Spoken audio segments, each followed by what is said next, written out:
Let's get to the news in detail.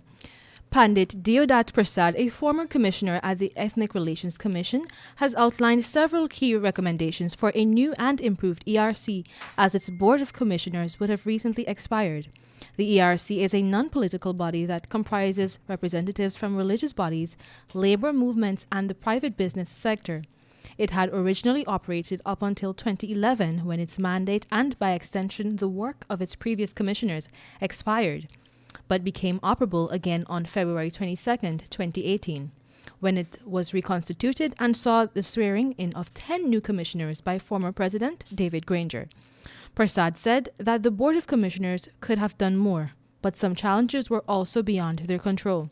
As such, he has given his recommendations for the ERC and its new Board of Commissioners. He said by stating that the office of the ERC chairman should be full-time and the Constitution should clearly define the function of the ERC's secretariat. In addition, he stressed that the roles of the commissioners should also be defined by law. Now let's tell you, Chief Justice Roxanne George Wilshire has thrown out the only remaining election petition case filed on behalf of the APNU-AFC party to challenge the legality of the March 2, 2020 regional and general elections.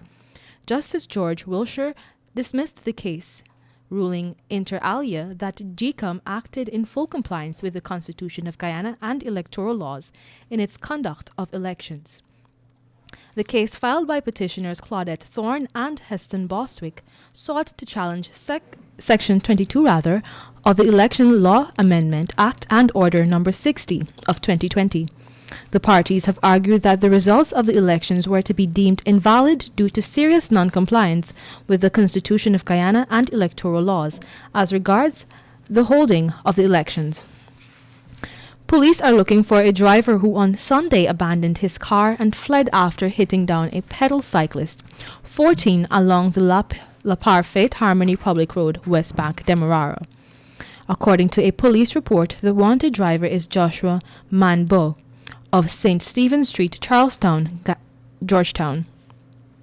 Manbo reportedly struck down the teen sometime around 1850 hours.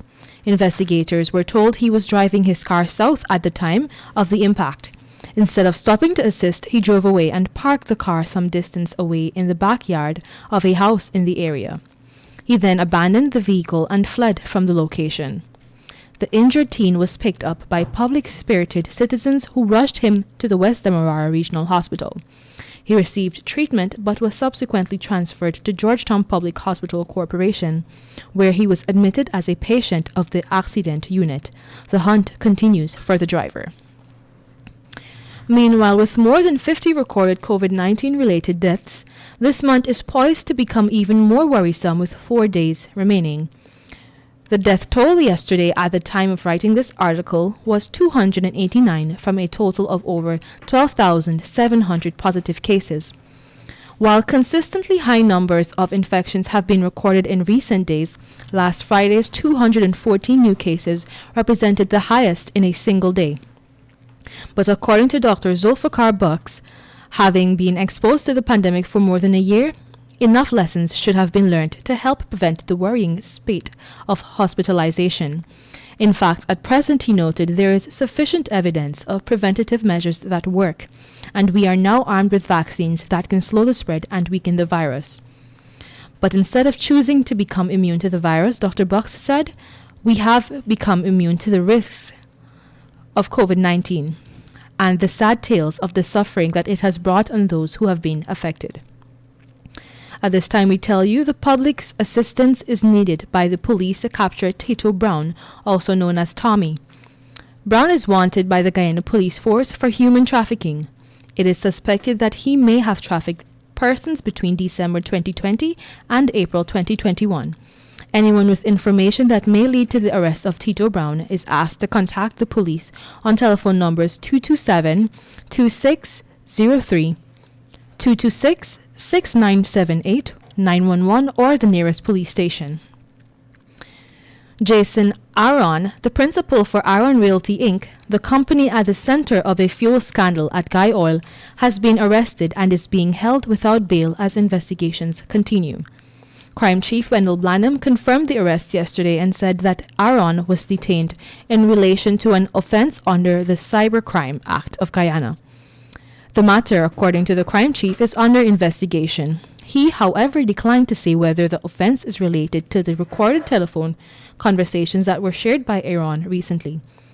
Over the weekend, 2 recorded audio conversations surfaced, one between Vishnu Bandhu, a director at Guy Oil, and Aaron, during which the fuel leader was asked to provide information on the transaction that he had entered into, reportedly with 2 officials at the state entity.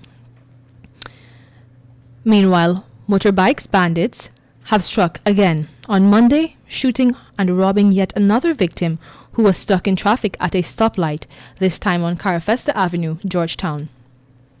The victim, a 38-year-old resident of Providence, East Bank, Demerara, was shot to his leg and robbed of $500,000 in cash around 13:56 hours by men on a motorcycle. The man related to the cops that he was driving his car west along the southern carriageway of the avenue, but became stuck in traffic close to the YMCA compound. While waiting for the traffic light to indicate go, he recalled feeling an impact behind his vehicle.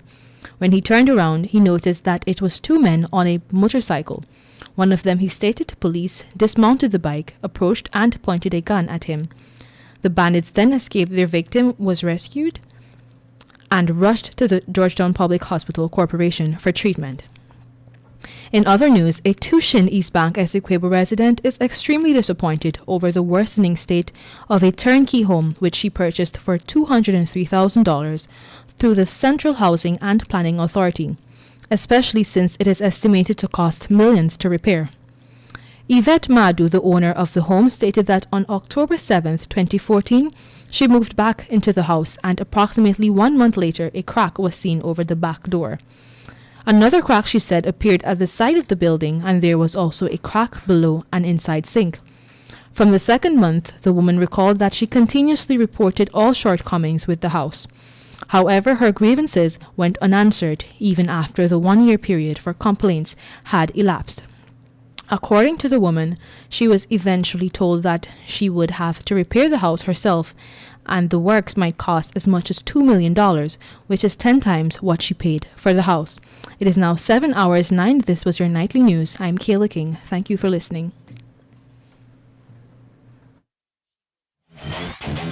Want volume